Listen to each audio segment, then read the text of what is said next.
ఎప్పుడైనా ఎండి నెత్తళ్ళ కూరని ట్రై చేశారా? ట్రై చేస్తే కామెంట్ చేయండి. హలో అండి అందరికీ, welcome back to my channel flavour by Meghansh. వీటిని మా ఊర్లో ఎండి నెత్తళ్ళు అంటారు. మరి మీ ఊర్లో ఏమంటారో కామెంట్ చేయండి.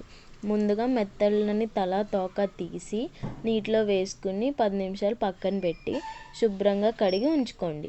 ఇప్పుడు స్టవ్ మీద కడాయి పెట్టి ఆయిల్ వేసి దాంట్లోనే నెత్తల్ని వేసి మంచి కలర్ వచ్చేదాకా ఫ్రై చేసి తీసి పక్కన పెట్టుకోండి.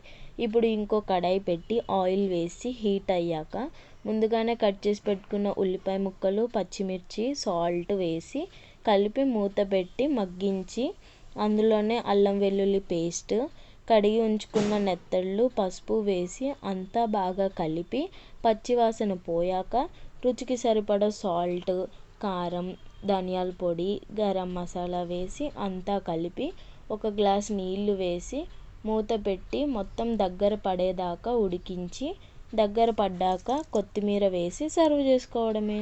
అంతే అండి. వీడియోని చూస్తున్నారు కానీ సబ్స్క్రైబ్ చేసుకోవడం లేదు. లైక్ చేసి ఛానల్ని సబ్స్క్రైబ్ చేసుకోండి కొంచెం. Thank you for watching.